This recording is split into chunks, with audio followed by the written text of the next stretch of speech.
Hi and welcome back to the channel. Yep, I'm in the man cave again, and this time around I've got 7 movies that I've seen that I'm going to review for you. Now, they didn't really fit into any of the categories I had for previous videos, so I just thought I'd throw them in a bucket, metaphorically at least, and review all 7 of them for you. Some of them I've mentioned before on the channel, but I haven't really done a fuller review, and I usually mention these ones before I actually watch them again. But I've watched them again and I'm going to review them now, so let's get started.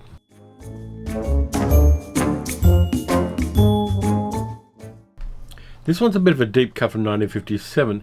It's a adventure movie which was made with American and British money. It's got a combination of American and British stars in it, and it's kind of better than I remember it being, and it's kind of got a little bit of subtext about toxic masculinity in a way, and it's a little bit more interesting than I thought it was going to be. I picked it up fairly cheaply at the Umbrella sale, and Umbrella have put it out on Blu-ray with a very bare bones one, because Umbrella doesn't do all of the extras other companies do, but they do put out some really interesting product. From 1957, starring Rita Hayworth, Robert Mitchum and Jack Lemmon, it's Fire Down Below. Now, this one's really interesting. It's got a great supporting cast in it as well. People like Bernard Lee turn up playing a local doctor, and Herbert Lom playing a harbour master. It's a Caribbean adventure kind of thing. Rita Hayworth plays a woman who is an Eastern European refugee after the war, who has a price on her head because she did certain things to survive that 1950s sensibilities said women shouldn't do. So she's in the Caribbean and needs to get smuggled to somewhere where she can get to America. She doesn't have any passports or any papers. So she's steered in the direction of a boat run by Robert Mitchum and Jack Lemmon's characters, who run pretty much a smuggling and charter service. Now, the guy who puts her onto them is actually Anthony Newley, who wrote all the songs for Dr. Dolittle and Willy Wonka and the Chocolate Factory, along with Leslie Bricker. So he gets a little bit as a very shifty bartender at the start of the film. It was filmed in the Turk and Caicos Islands. It looks really good, and it's still a weird film because there's a love triangle between the three of them, and Jack Lemmon's character, who comes from a kind of settled middle-class background, is really the kind of odd man out, the toxic one. Even though Robert Mitchum's character, who's an old sea dog kind of character, is not the best of people, he's a realist in a way that Jack Lemmon's character isn't. And the love triangle really plays out in an interesting way. There are some other bits and pieces as well. There's a Mardi Gras on one of the islands which is filmed. It starts out being filmed on the island, and then the production changes to a studio in London where they film the rest of it. And there's an incredible disconnect between the island footage and it goes to the footage of a Mardi Gras put on in a London studio with a whole bunch of Caribbean island people and kind of lots of white English people on the sides of the screen, which makes it kind of interesting. Then there's a third act where they've parted and Mitchum and Hayworth's characters are together. Jack Lemmon's character is working on a tramp steamer and coming back to the islands to kill Robert Mitchum's character. He gets trapped under a whole bunch of stuff on a ship that's caught fire, and there's very little chance of him being rescued before the whole ship goes up because it's got fertilizer on it. So there's a tense third act on that, and a really interesting ending. It doesn't play the way that a lot of endings of these kind of toxic love triangles plays out. It's got a really nice ending. I love the ending of this one. It's a bit of a B picture. It was also the movie that inspired Robert Mitchum, in his wonderfulness, to make an album of Caribbean calypso songs, which I have a copy of over there, and I'll put a picture of it up here. If you haven't heard Calypso Is Like So by Robert Mitchum, you really should get a listen to it, because it's really a fun album. And even though there's a touch of cultural appropriation, I think he does it in a respectful way. But Fire Down Below is a really cool film. that you should check out. It's not the best film in the world, but it's an interesting piece of the history of all three main actors.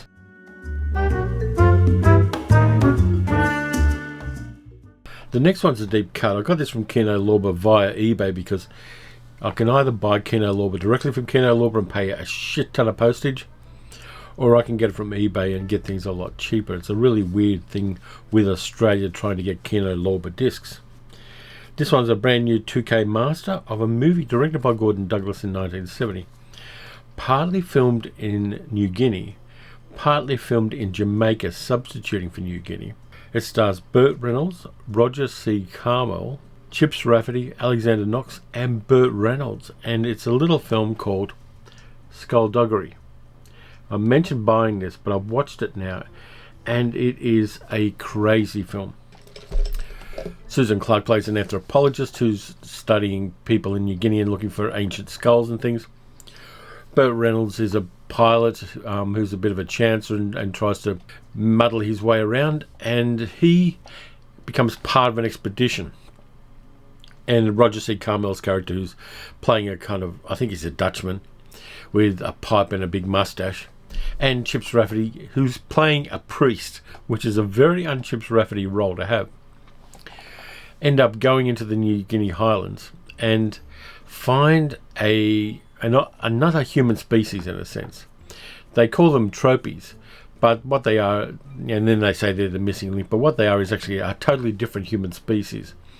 Maybe not as advanced as us, but they do have opposable thumbs. They've got all the things you need to be a human, but they may be slightly down the evolutionary ladder from us. And so they find them, and things get kind of interesting from that point onwards, because Susan Clark's expedition is financed by a millionaire played by Paul Hubschmidt, who decides to exploit the tropies for mining. It becomes then a thing about exploitation of other people. It becomes a thing about slavery. It becomes a thing in a horrible way about cannibalism. And then there's a court case to determine whether the tropies are actually human beings. And that raises some really interesting questions about what the nature of humanity is, what our obligations are to other races, particularly in this case really races, not just different ethnic groups, but another race of human beings. And the court case brings up a lot of those issues. What it doesn't do is actually resolve them. It doesn't come down on either side of things. It comes down in the middle, which is a bit of a disappointment. Now, this movie has a lot of great ideas in it. It has a lot of great concepts. It's basically a 1970 programmer, and I don't think that the people who made the movie, based on a novel called Borderline by a Frenchman who wrote under the pseudonym of Vercors, it doesn't answer the questions, and I think that's disappointing, because since this movie came out, we have learned there were actually at one stage 9 human species, only one of which survived. And I think that that's really interesting, and I think that this movie had potential.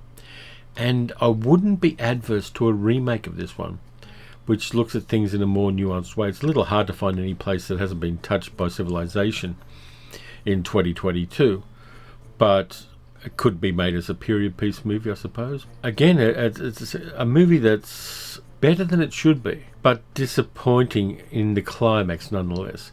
But if you haven't seen it, and you can get a copy of Skullduggery, and you're into this era of studio films that are a little bit off kilter and a little bit unusual, you might want to look at that one.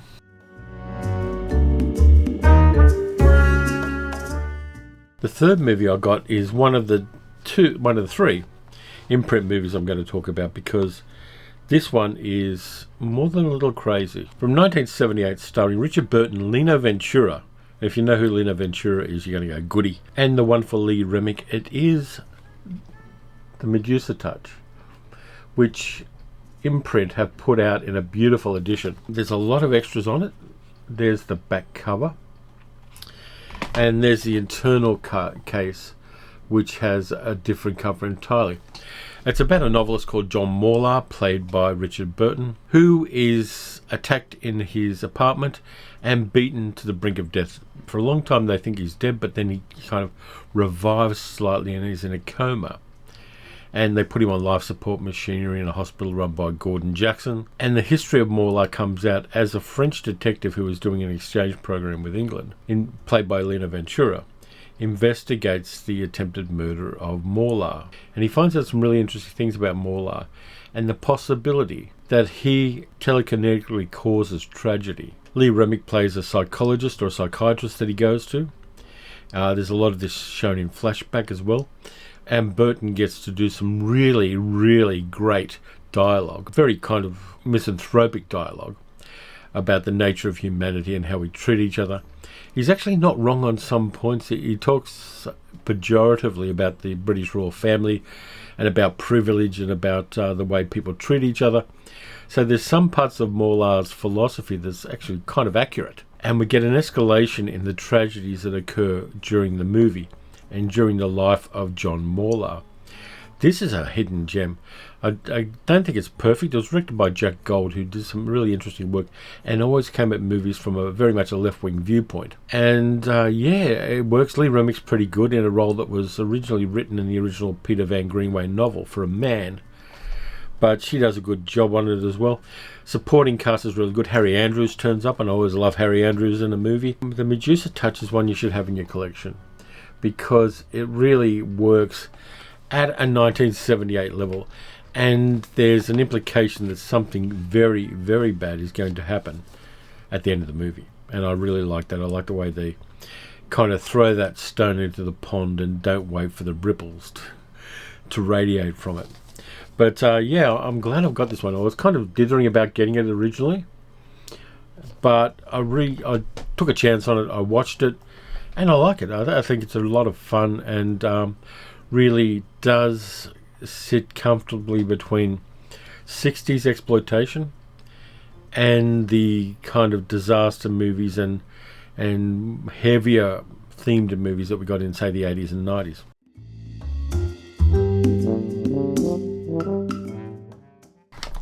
That brings me to the Amicus movie. Last video I talked about the history of Amicus and said I was going to watch The Beast Must Die, and I watched it from my Amicus collection, which is the Anchor Bay version of it. It's an American version with Dr. Terror's House of Horrors, The House of Drip Blood, and Now the Screaming Starts, The Beast Must Die, and Asylum. So I cracked it open and watched the movie. This benighted version is in 3:2 aspect ratio. It's not even widescreen. And I was terribly disappointed. So I went online and I've ordered myself a Blu-ray of The Beast Must Die to watch. And so I'm correcting that glitch in my collection in a sense. And I've done that with a couple of other movies. Not many. But I think I like The Beast Must Die enough to really upgrade the version of it that I have. The movie was directed by Paul Arnett for Amicus. Was written by Michael Winder, based on a short story by James Blish. Really fine science fiction writer who dabbled in fantasy occasionally. Didn't know until right now that it was based on a story by James Blish. There Shall Be No Darkness is a short story. The cast is great in this one. You've got Calvin Lockhart playing a millionaire who gets a whole bunch of people to his country estate, which he has wired for sound and video all the way through the forests around it and into the house itself. And he knows that one of his guests at this country estate of his is a werewolf. So having a man of colour playing that role is kind of interesting too, and sets up an interesting dynamic. His wife in the movie is played by Marlene Clark, though her voice is actually dubbed for this film by an American jazz singer who lived in England for a long time called Annie Ross, who turned up in Basket Case 2 amongst other things. She was in one of the Superman sequels as well, and in the 50s and 60s she was in one of the best jazz singing groups of all time, being Lambert, Hendricks and Ross. But I'm digressing. The movie also has Charles Gray, who people know from Rocky Horror and also from Diamonds Are Forever. Anton Diffring plays the tech guy who wires up the house and estate for Calvin Lockhart's character. And Anton Diffring we all know and love. And a young Michael Gambon turns up as well. It's a really interesting movie. It's not the best movie around, but it's fun. It has an interesting concept. It has some interesting action sequences where Calvin Lockhart's character tests out the technology and the armed guards that he has all around his estate for the duration of this exercise. And Amicus did this weird thing after the movie was made by putting in something called a werewolf break. It's kind of like a fright break. Sorry, one of my lights just went out, so I'll persist with this and I'll get this done. Even though this is going to make me look a lot spookier not to have that light on. It really does some interesting things. Though the werewolf itself is just basically an Alsatian dyed black. It's still a lot of fun, and I enjoyed rewatching it. And that werewolf break is a weird addition to the movie, which kind of takes you out of it rather than draws you into it. By the way, Peter Cushing's in it as well, playing a doctor. I didn't mention Peter Cushing, but he's in it as well, doing his patented fake German accent. And yeah, it's weird. I kind of knew who the werewolf was pretty early because I knew it wouldn't be him or him or him, but it'd be him. It's a kind of Agatha Christie werewolf movie in a way, which makes it really fun and interesting for me.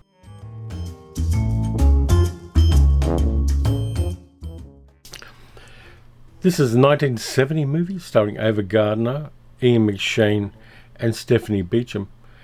It was directed by Roddy McDowall. It's the only feature film Roddy McDowall ever made. And it's a movie that has two names, one of which is The Ballad of Tamlin, the other one is Tamlin. And Imprint have put it out on a Blu-ray, and it's a really nice Blu-ray.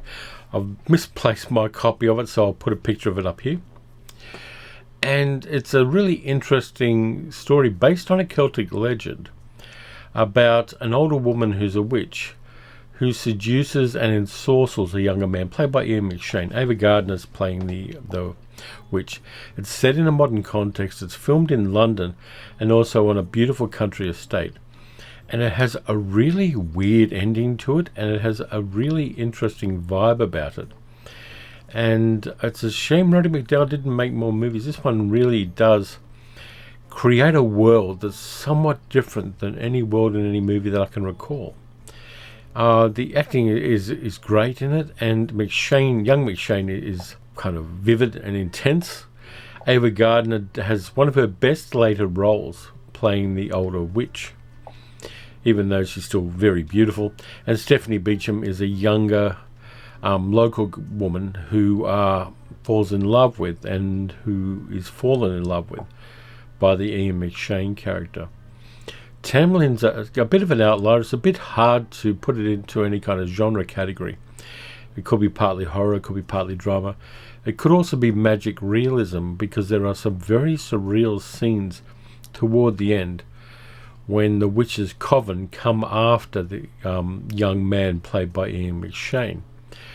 I liked it. I really enjoyed it. I think I've got to watch it again to fully appreciate what it is, but I'm willing to do that in this case. And it shows that Imprint is really filling niches that the mainstream distributors of movies just aren't touching. They're going into the back catalogues of things and finding hidden gems in a way that makes me very happy. In fact, today as I film this, Imprint are going to be announcing their slate for, I think, May. And I'm looking forward to seeing what movies they come up with, because I know there's going to be at least one or two of them that I really desperately want copies of. And I'm kind of happy about that. So Tamlin is definitely a recommend from me. It's not for everybody, but it really does evoke a mood. And it shows a kind of somewhat different kind of storytelling in the best possible way.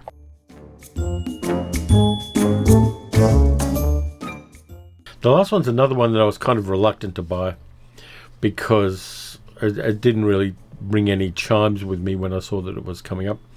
It is an Imprint one, and by the way, Imprint is not in any way a sponsor of this particular channel or the video. It's from 1974.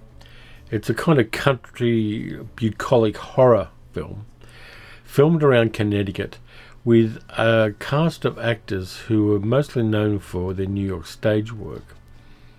I'm not going to tell you what genre it's in. It's horror, but within that I'm not going to tell you much more about the movie itself. I mistook it. I talked about it in a previous video where I said that the title says everything you need to know about the movie. But I was wrong, it doesn't. The movie is about something else entirely. And it's a wonderful film called Let's Scare Jessica to Death, starring Zora Lampert, and it's directed by John Hancock, who made a few interesting films, including that really weird Santa Claus movie called Prancer. But here's the inside cover from the imprint version of it. Here's what it says about it on the back of the cover. Following her release from an institution, Jessica seeks the tranquility of a secluded home in Connecticut with her husband and a friend. Instead, they become entangled in a creepy tale of the supernatural, which is constant torment for Jessica. This hinges on Zora Lampert's acting as Jessica. She's been released from an institution, and we know from the voiceovers we hear of hers that she hears a voice in her head telling her things, and telling her a lot of negative self-talk, and telling her that she's wrong and that she's going mad again, and all sorts of other things like that. So she's somebody with clear mental health issues. Her and her husband have bought this country house with an apple orchard attached, and they've decided to move out of the city with their friend. And when they get to the country house, they find that there's a squatter in there, a woman called Emily with red hair, and they kind of get on, and they invite Emily to stay on for a while. The friend kind of starts a relationship with Emily. The townspeople in the local town are very, very hostile to these people because it's kind of at the end of the hippie era, and they don't like them instinctively. One of the reasons is that their vehicle they bring to town is a hearse, and they've packed all the gear in the back of the hearse. And as one of the characters says at the start, it's cheaper than a station wagon. This movie builds up a beautiful atmosphere. It doesn't telegraph what the ultimate evil is. It bleeds you through things gently. You don't know whether it's Jessica's insanity recurring, or I shouldn't say insanity, but her mental illness recurring, or whether things are actually happening. And that builds up a really interesting horror atmosphere, which is a little bit Stephen King, but it kind of isn't as well. It really is a hidden gem. I enjoyed this a lot. There's a whole bunch of extras on this one, several commentaries. There's a few different little documentaries about it as well.